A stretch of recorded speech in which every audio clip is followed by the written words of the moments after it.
Good evening everyone. Today we are going to discuss the mains IR questions that have been asked in this year's Civil Service Exam 2022. So, if you see, as the trend is continuing for the last few years, we are getting 4 questions. So, there were 4 questions from IR and all the questions were quite simple and very straightforward. Like in the last 2-3 years, there have been questions which were like more analytical, but here this time questions were very straight questions, very easy to understand, and as the trend is there, so we have 2 questions of 10 marks and 2 questions of your 15 marks. So, overall we are getting आपका जो है 50 marks questions of IR. So, let us discuss those questions one by one, quickly discuss those questions one by one. So, the question number 1 of IR is, India is an age-old friend of Sri Lanka. India is an age-old friend of Sri Lanka. Sri Lanka. Discuss India's role. Discuss India's role in the recent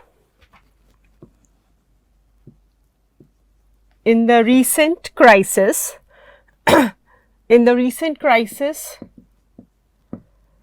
in Sri Lanka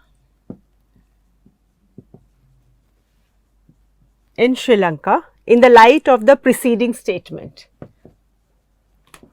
In the light of the preceding statement.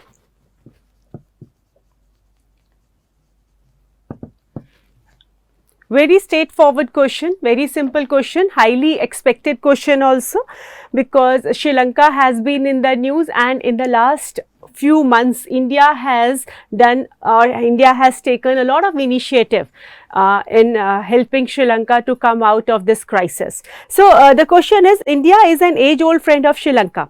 Discuss India's role in the recent crisis in Sri Lanka in the light of the preceding statement, and we have to answer it in 150 words. So, 150 words is the maximum limit. So, how to what is the demand of the question? Question is very straightforward. It is asking about our recent initiatives in Sri Lanka. So, basically it is asking about what we have done. So you have to list our initiatives that we have taken post the recent crisis in Sri Lanka. Here you do not need to list the Indian initiative pre-economic crisis. The question is asking about your recent economic crisis. So, how to begin this question? You may begin this question by talking about the recent economic crisis or the financial crisis that the Sri Lanka is facing right now. This is a very big crisis. It is unprecedented crisis ever since Sri Lanka has attained independence in 1948. So, you can talk about the recent crisis in say 1 or 2 lines, or you can talk about India. The statement that they have given is like, India is an age-old friend of Sri Lanka. So, you can take a clue from this line and you can introduce your answer by talking about the historical, because age-old friend they are talking about. So, you can talk about our historical relationship with Sri Lanka, which is like more than 2500 years old relationship. We have Buddhism, which is a common connect, cultural connect. Then we have Tamil diaspora, huge Tamil diaspora is there in Sri Lanka. India has a lot of your economic and trade relationship with Sri Lanka since ancient times. Then in the present scenario also, we have also not very present, but yes, 1987 we have sent IPKF for helping Sri Lanka during the civil war in Sri Lanka. So, you can mention about the historical ties and introduce your answer. You can talk about our age-old cultural, religious, economic ties with the country.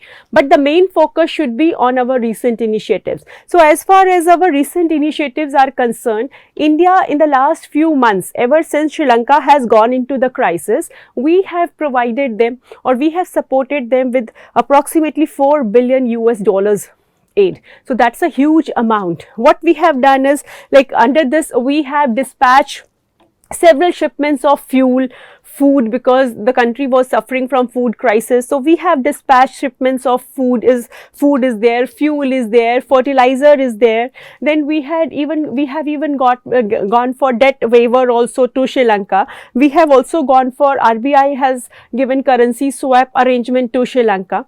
And then it's not only the central government of India has done it, even Tamil Nadu government. Here you can also mention about the Tamil Nadu government's initiative. Like Tamil Nadu government has also helped by sending shipments of fuel and medicines to Sri Lanka. And apart from all these, we have also helped Sri Lanka to garner international support to secure bridging the financial and economic readjustments that we have even stood with them at IMF.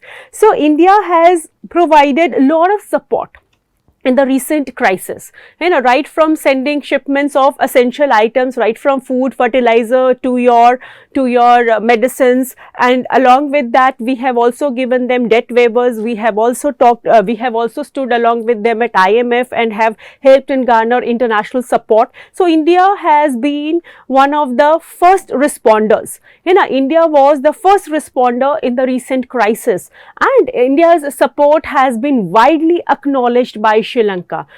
Very recently, the Sri Lankan ambassador to India has said that China is a friend, but India is like brother or sister. So this is what has happened after this economic crisis. So how to end up such answers? To end up such answers, you can talk about the positivity that this has brought in the India-Sri Lanka ties. You can talk about that how this timely aid from a neighbor like India has helped India, Sri Lanka to reset their ties. Otherwise, the ties were, what we have seen is the ties were tilting towards China, especially post 2015. 2015 के बाद we have seen that Sri Lanka was getting much closer to China ever since it has joined BRI.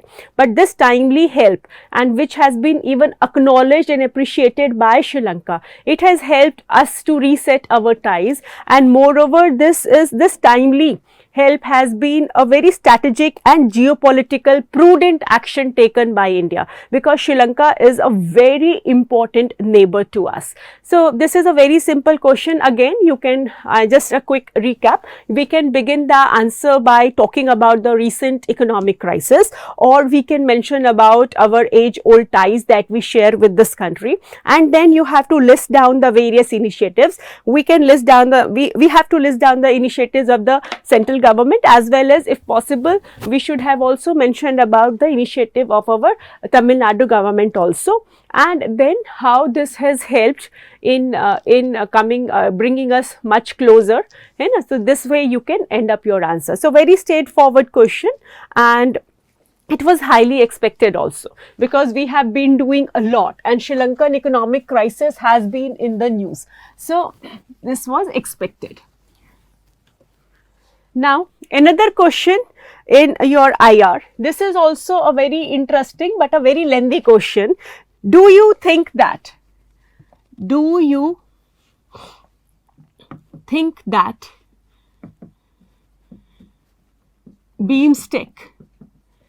BIMSTEC is a parallel organization like the SAARC, is a parallel organization like the SAARC? Okay. What are the similarities and dissimilarities? What are the similarities and dissimilarities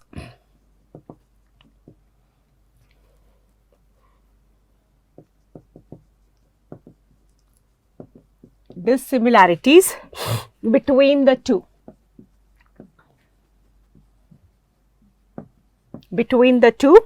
How are Indian foreign policy objectives?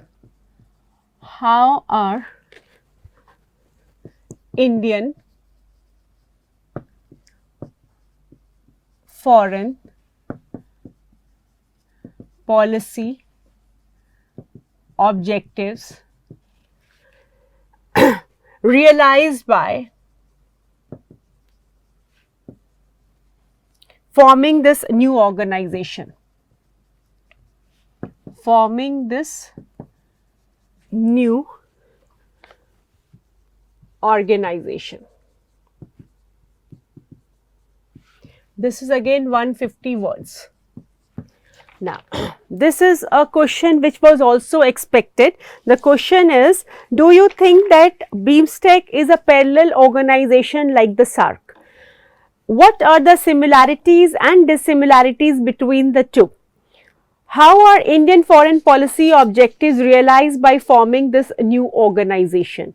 Yes, this is directly from your syllabus also, like the previous question, which is like India-Sri Lanka relationship. The first line of your syllabus says India and its neighborhood relations. So, the first question was directly from the first line of your syllabus. Similarly, the second line of your syllabus, if you see IR syllabus, it talks about your regional, your bilateral, regional and global groupings involving India or impacting India's interest. That is what is your the next line of your syllabus. So, this is directly from the question is straight referring to the second line of your syllabus, regional grouping. There is a word in your syllabus, regional grouping, and this was expected because BIMSTEC and SAARC, because SAARC has been in the news ever since like 2020 pandemic. We have called for a SAARC summit, not summit, sorry, a SAARC emergency meeting was called, and then there was again some kind of a hope, but 2021 coming back of Taliban, and again the hope has been dismissed, and then BIMSTEC is something which is now our priority or the focus area. And this year BIMSTEC has completed 25 years, and for the first time in the recent Colombo summit, the BIMSTEC has adopted its charter, and there has been a lot of your restructuring in the charter of your BIMSTEC, you can say, or there has been a lot of restructuring in with respect to your areas of responsibility of the group. From 14 it has been cut down to 7. So, BIMSTEC was in the news, and it was highly expected also because of 25 years, and now the government is giving a lot of focus to BIMSTEC. Government of India is giving a lot of focus to BIMSTEC. So, we have also covered this in our classes, and we have also covered this in our current affairs mains program also.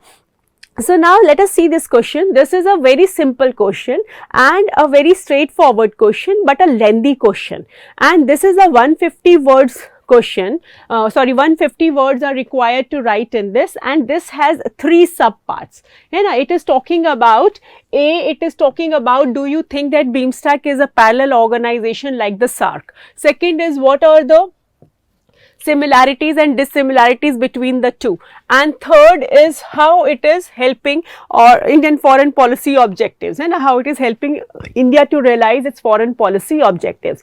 So, 50 words, maximum 50 words for each sub question, that is required in this. It's not like one question you will be writing with 100 words and the other 2 in 25, no. One is 150, so ideally there should be equal distribution of the words. So, almost maximum 50 words per sub question should be there. So, the first question is, do you think that BIMSTEC is a parallel organization like the SAARC? See, there have been constant statements coming from Mr. S. Jaishankar also, and our actions are also showcasing that now we are giving lot of significance to BIMSTEC. So, if they are asking you, do you think? It is your opinion. They are not saying that BIMSTEC is a parallel organization, is a parallel organization to SAARC. It is not saying this. It is not asserting that. It is asking your opinion. So, it is up to you. You can say completely yes, you can say completely no, or you can talk in between also. So, do you think that BIMSTEC is a parallel organization like the SAARC? So, as far as the BIMSTEC is concerned, parallel to SAARC, I don't think it is completely parallel to SAARC. Of course, it is an alternative platform for आपका regional cooperation, है ना? This is an alternative platform for South Asian regional cooperation. Plus, it is acting like a bridge. It is acting like a bridge between SAARC and your ASEAN region. So, as far as it is like parallel to SAARC, so we have been focusing on the BIMSTEC ever since we have seen that SAARC has not been working. Since 2014, last Kathmandu summit of SAARC, we have seen that there have not been much in the SAARC as together as a group. And especially after 2016 Uri attack, we have started giving focus to BIMSTEC. 2016 BIMSTEC members have been called for the BRICS outreach program also that was in Goa that year. Then 2019, during the second time swearing in ceremony of PM Modi, BIMSTEC was invited as the guest during the swearing in ceremony. And in the last few years also, you will be seeing that a lot of things are happening in the BIMSTEC. So in a way, to some extent, we can say that ever since the SAARC is not working, this is giving us an alternate platform for South Asian regional cooperation. But it cannot completely supplement SAARC. It cannot completely supplement SAARC. It cannot be a complete parallel to SAARC. To some extent it is, but it cannot completely supplement. It can complement SAARC, but it cannot supplement SAARC because Pakistan and Afghanistan are not included here. And when we talk about cooperation of South Asia, when we talk about peace and prosperity of South Asia, we cannot ignore Pakistan and Afghanistan now. And so Pakistan and Afghanistan, if we are getting much closer to BIMSTEC, or if we are moving towards BIMSTEC, completely ignoring SAARC, it will disconnect Pakistan and Afghanistan, which are a major countries or important countries in the stability and peace and prosperity of the region. So in a way, it is parallel, but I would say that it is not a complete alternative to SAARC. It is not a complete alternative to SAARC. It can complement, but it cannot supplement SAARC at all. SAARC is something which has a organic evolution. जो कि आपने देखा होगा, SAARC ever since it has been formed in 1985, SAARC is basically, it has evolved as a regional grouping. There has been a organic unity of SAARC which has evolved with the passage of time. And at the moment, BIMSTEC cannot completely take away that kind of your evolution or regionalization that SAARC has given to the region. We cannot say that BIMSTEC can overtake it at the moment at least. So that is why it is not a complete parallel to SAARC. Now the second question is, what are the similarities and dissimilarities between the two? So as far as similarities are concerned, so if you see BIMSTEC membership, BIMSTEC has 5 members out of the 8 members of SAARC. You have Pakistan, Afghanistan and Maldives minus SAARC countries, they are there in BIMSTEC. So out of 8, 5 are there in your BIMSTEC grouping. So the opportunities or the potential that is there in the in the SAARC is automatically getting transferred into BIMSTEC. So there is lot of similarity. South Asian region की बहुत सारी countries हैं यहाँ पे, आपकी इनका वो economic है, आपका socio cultural है, आपका technological है, all that kind of potential is there which is there in your SAARC as a group, है ना. And BIMSTEC is also covering your South Asian region because 5 countries are there. And it is also a group. SAARC is also talking about economic cooperation. SAARC is also talking about your technological cooperation. SAARC is also talking about your cooperation in the field of agriculture, cooperation in the field of your dealing with defense or terrorism. That is also there within the SAARC. But when you see and when you talk about the dissimilarities, so dissimilarity is that SAARC is purely a South Asian regional grouping, but BIMSTEC is a grouping which is including South Asia as well as Southeast Asia. So it is a wider group. Wider in the sense because you have Myanmar and Thailand into it. So it's a wider group, number one. And it is purely South Asian and it is South Asia plus Southeast Asia. Then BIMSTEC was formed in 1997. 1997 BIMSTEC was formed. Basically the reason of formation of BIMSTEC was economic cooperation, है ना. Bay of Bengal is a Bay of Bengal initiative for your आपका जो है technical and economic cooperation. So basically this is a economic and technological cooperation group, whereas SAARC is a geopolitical association, है ना. So the main focus in your BIMSTEC is economic and technological cooperation. Now we have started focusing in other areas like security and all those things, especially after we have seen that SAARC is not functioning well, plus after the growing concept of Indo-Pacific and rise in your traditional and non-traditional security threats in this region, rise of your drug trafficking, human trafficking, climate change. So now we have added many areas to your BIMSTEC, and areas have been there, but now we are focusing more because SAARC is not working. So dissimilarity is that SAARC is basically a geopolitical association, but it is more of your economic and technological आपका जो है sharing platform.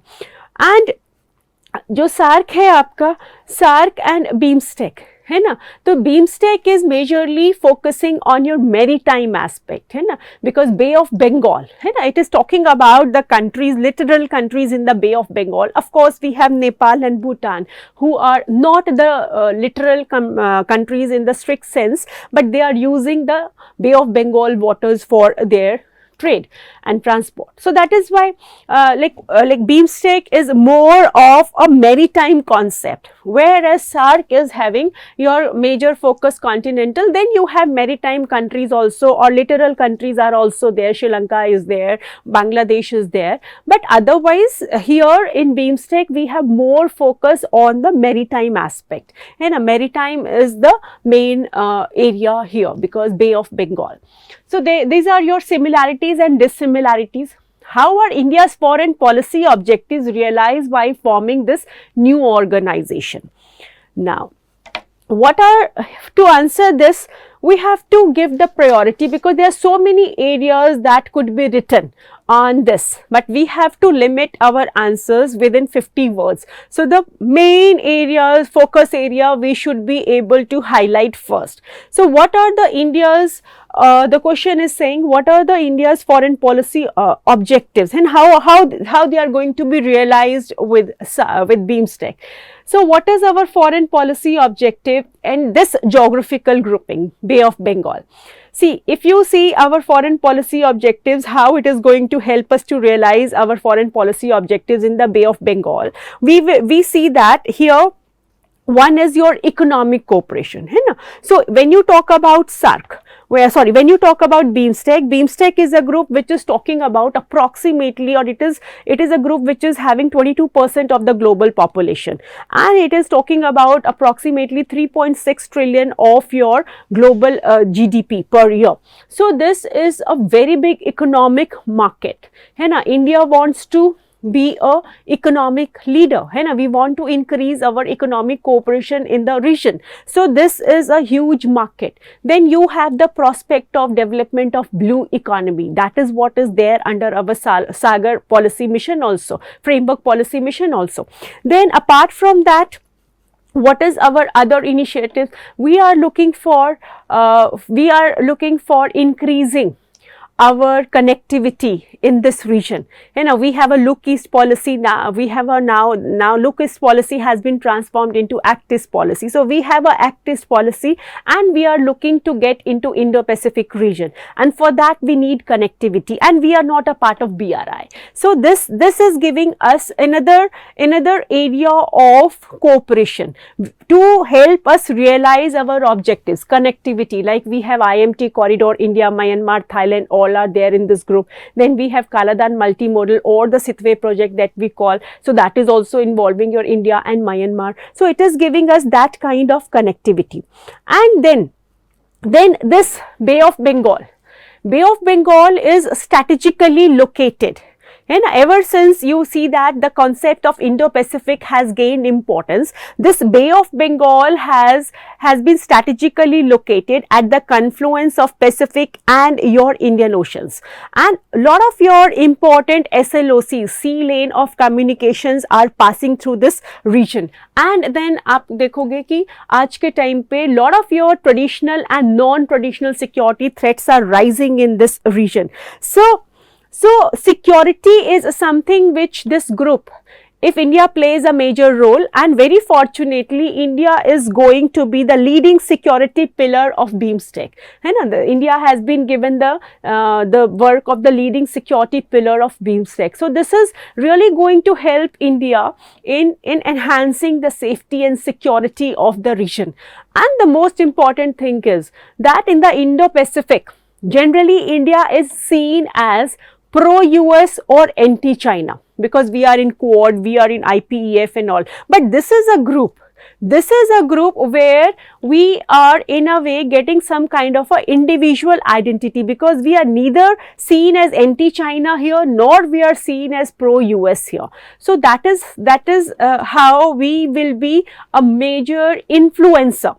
In this sub-region of the Indo-Pacific, this group is giving us a independent identity, and we can do a lot to fulfill our strategic objectives, our economic objectives. So this is definitely going to give us a very important leverage for the foreign policy objectives in this region. So this is about your BIMSTEC and your SAARC. Now let us see the third question.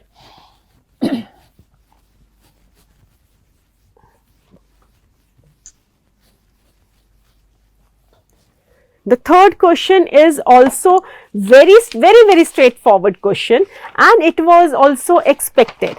And the third question is, how will I2U2?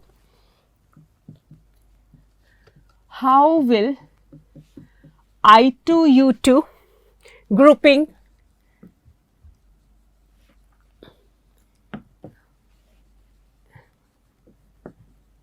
transform India's position in global politics?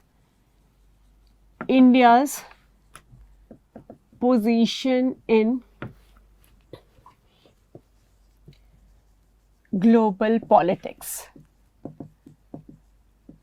This is 250 words or 15 marks question. Now, this was also expected I2U2. Why? Because last few years we have seen that we are giving lot of weightage to your West Asian region. West Asia has become a priority area for us. And in the last, आप देखोगे, this year also we have signed FTA with UAE, and West Asia के लिए आप देखो, we have, like, our foreign minister has visited West Asia, our vice president has visited West Asia, prime minister has visited West Asia. So West Asia has been a area of concern for India, a very important area. And then आपका I2U2 has been a new bloc, which is sometimes called as your Western Quad also. So, and here India and USA have come together in this region, and this has been formed this year. Though this is not a grouping which or you can say that this is a grouping, the genesis or the initiative was taken last year, October 2021. The idea was mooted last year when the foreign ministers of the 4 countries met. But this time the summit was conducted I2U2. So it was highly expected. We have covered it in the classes also and in your mains advanced course also. And it was in the current, so it was highly expected. And this is also in sync with the syllabus, which says global groupings. So this is also a group, where India is involved. Now, the question is very straightforward. How will I2U2, that is India, Israel, UAE and USA grouping, transform India's position in global politics?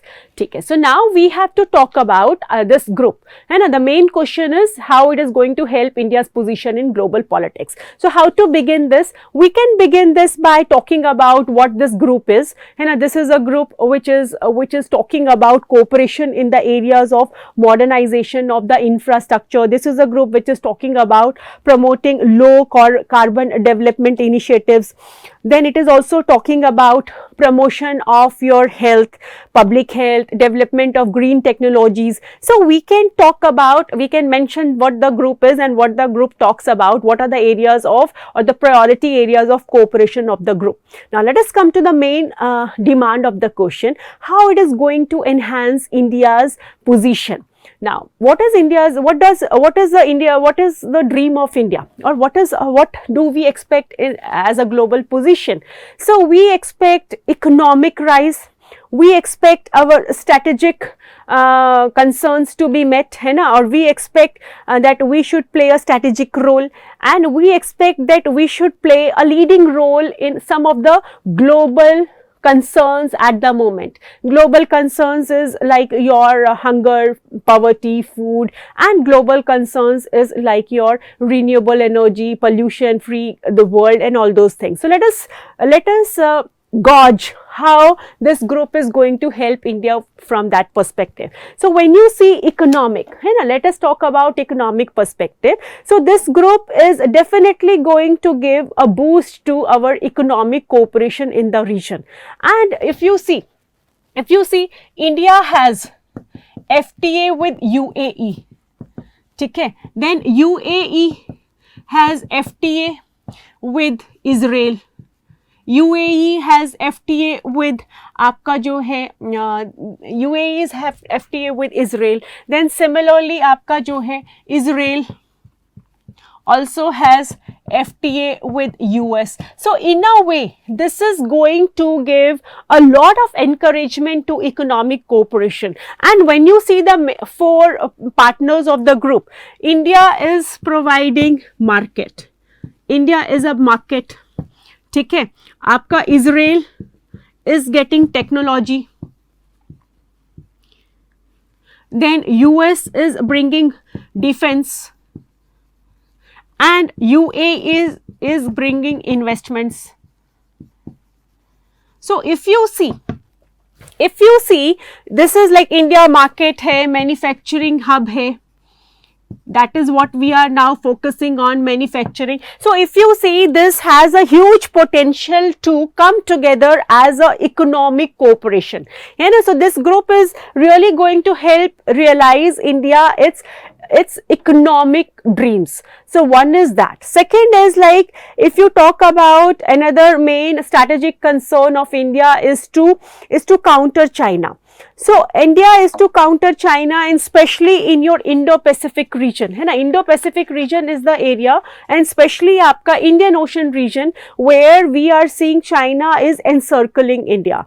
And for India, Western Indian Ocean region has lot of geopolitical significance. Why? Because our major energy trade, our major sea lane of communications are passing through Western Indian Ocean region, and here we have major choke points. We have choke points like, we have choke points here.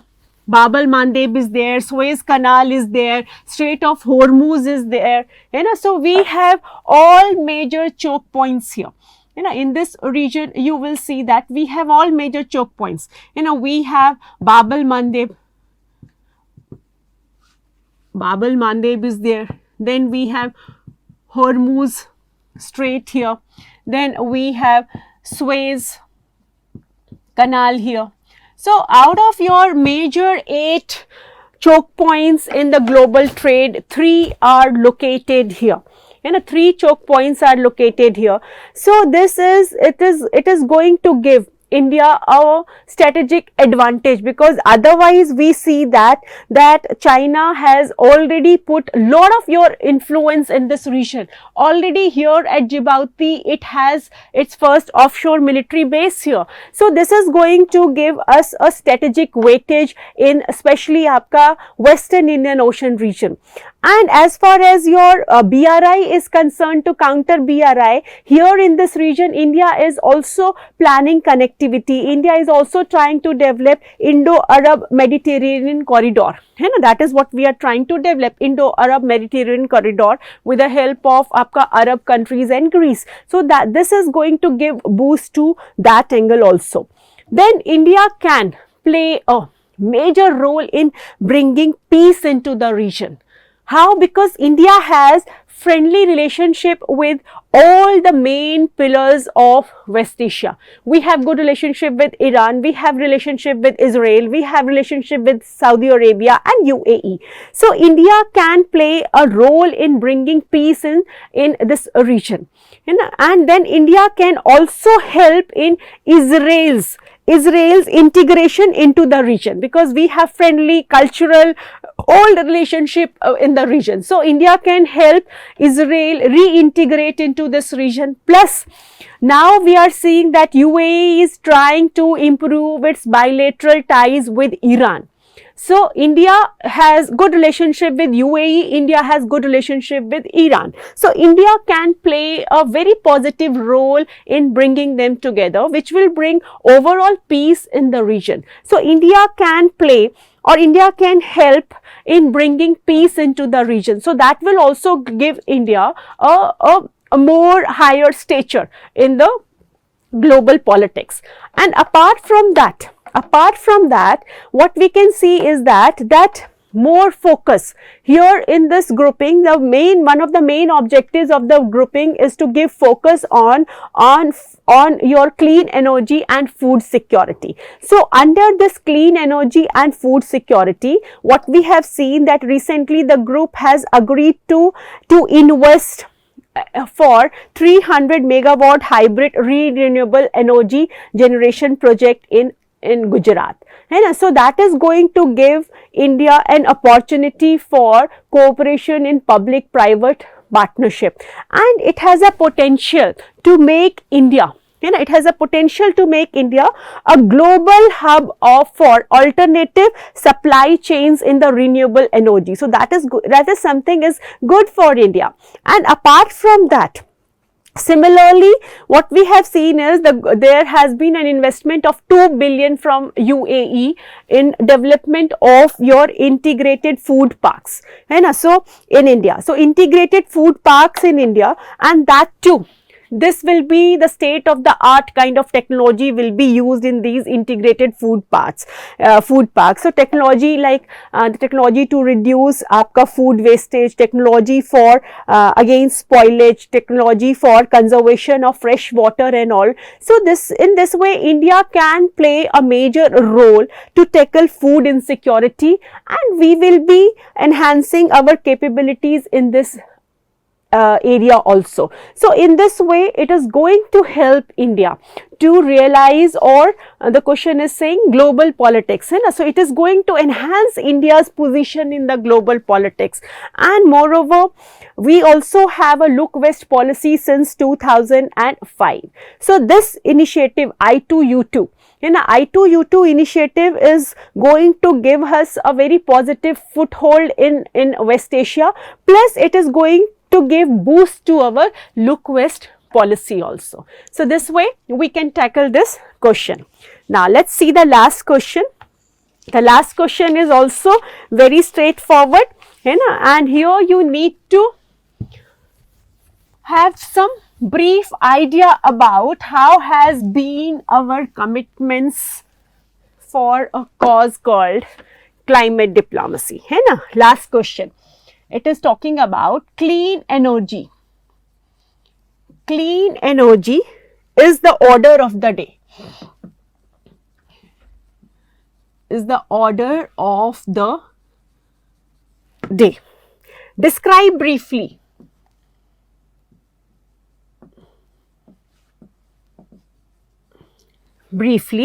India's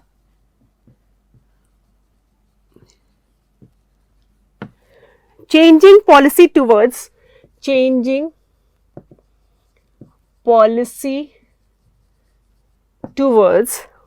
climate change,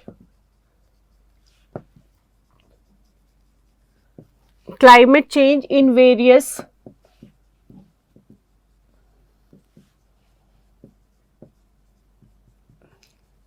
international fora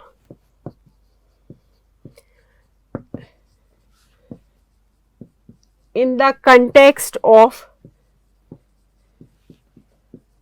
geopolitics. This is 250 words question. So this is a question which is more related to your current, because in the last few years we have been seeing the very active role of India. We have been talking about International Solar Alliance, we have been talking about our initiatives, like abhi Panchamrit ki humne baat ki hai. So we have taken a lot of your initiatives. So the question is saying clean energy is the order of the day. That's the statement it has given. So describe briefly India's changing policy towards climate change in various international fora in the context of geopolitics.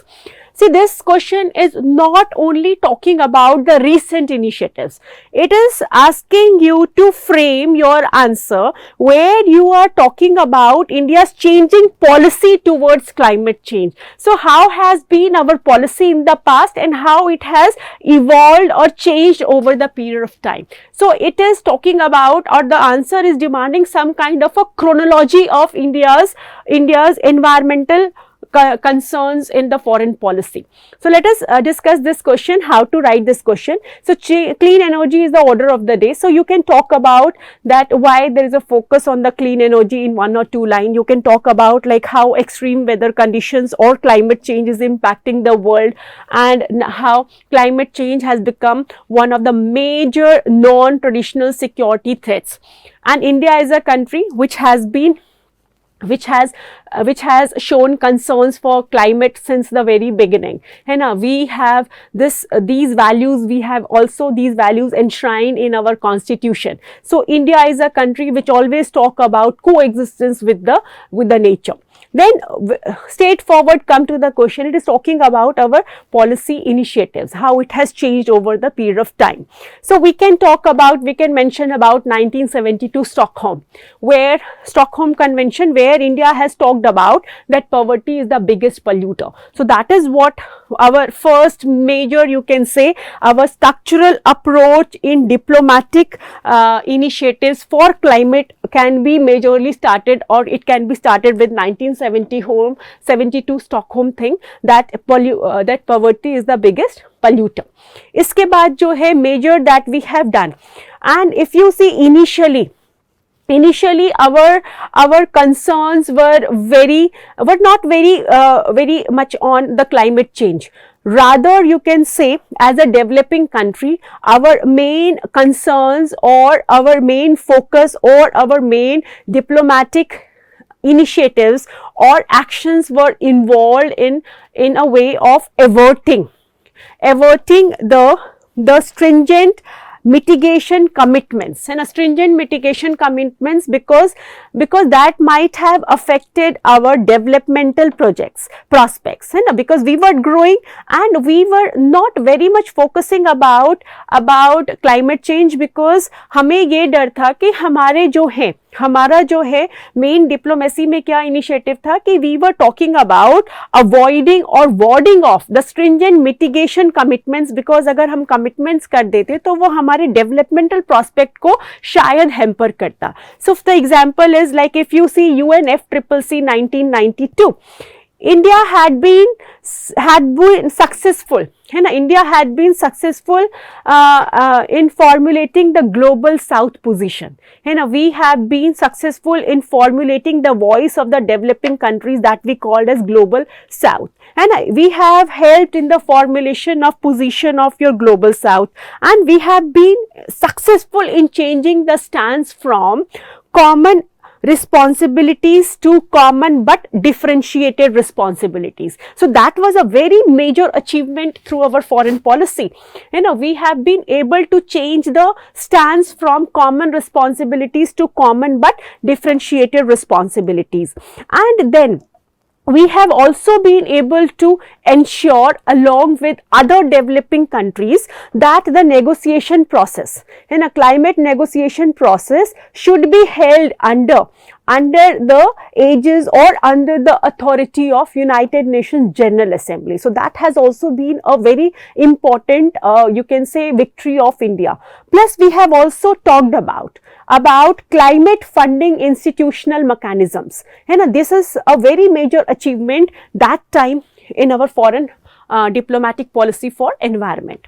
Then comes another major event, that was your Kyoto 1995. So in Kyoto 1995, our diplomacy was, we have been successful in getting no mitigation targets. No means none. No mitigation targets and time frames for developing countries. And we have been successful in getting that. And also we have been successful in negotiating clean development mechanism, that is your carbon trading. And carbon trading ka jo negotiation karne mein, India as a leader of your developing country, we have been very, very successful.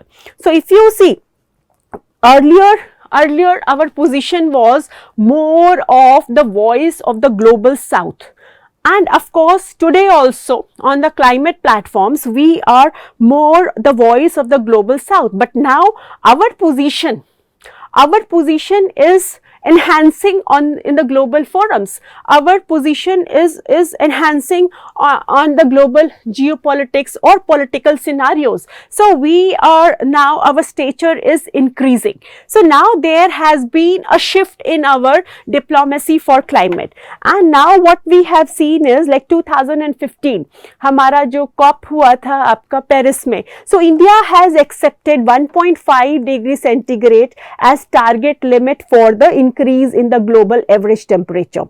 And here at COP 21 जो आपका Paris में हुआ था 2015, we have launched our global renewable energy initiative, that is our international solar alliance, and we have taken that initiative. Then इसके बाद we have also launched our coalition for disaster resilient infrastructure.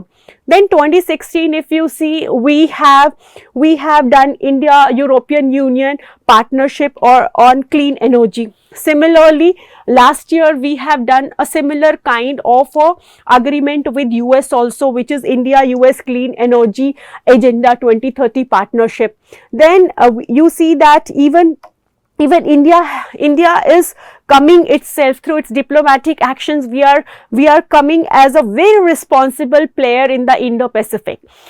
In the Indo-Pacific, we are there in Quad. In the Indo-Pacific, we are there in Indo-Pacific Economic Framework, IPEF, and both of these groups or institutions are having climate change and disaster management as a very important pillar of cooperation, and India has been playing a very active role in these things. And then India is one of the very few countries who are going to achieve or who are in the track of achieving their commitments at the Paris climate talks that we have committed at the Paris climate deal. So that India is now leading towards that.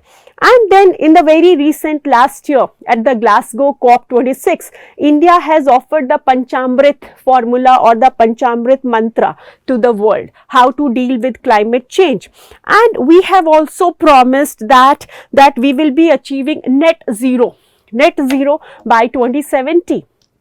Also, if you see in the recent global groupings or bilateral or regional groupings, wherever we are, right, be it your SCO, be it your BRICS or be it your I2U2, we are talking about renewable energy, we are talking about green technologies. So in a way you will see that now our foreign policy has become very pragmatic with respect to climate change. We have become very proactive, very pragmatic in our approach in climate diplomacy, and India is now becoming a agenda setter. We are becoming agenda setter, we are becoming rule maker. We are not just the rule follower anymore. So this has been the climate diplomacy. Earlier, we were not giving that much focus because we were more concerned about our economic growth. But as our stature is rising, and we have seen that now we have become trend setters, we have become global agenda setters, be it your International Solar Alliance, be it your resilient infrastructure, be it your I2U2. So we are now becoming a global trend setter rather than just rule follower. Okay, so clean energy in the order of the day. So you can mention few lines, 1 or 2 lines to introduce your answer, and then how has been in a chronological manner arrange your answers right from your Stockholm 70 to the present times of your last COP 26 that was held in Glasgow. You can talk about it, you can talk about the other initiatives, and in the end you can talk about what more India could do. In 1 or 2 lines you can conclude your answer. So these were the 4 questions. Again, very straightforward questions, and again I would say that if you keep on mapping your previous year question paper with the syllabus, you will be able to somehow forecast, and or you will be able to at least predict, or you can go very closer to the guess, like we do. We have predicted these questions and they are there. So it is not some magic, it is not a rocket science. You all can do it. The only thing is, focus on the previous year question papers, try to link your syllabus and your question papers, and the questions are very predictable. We can predict it, and the questions are very doable also. So thank you everyone. Wish you all the best. Thank you.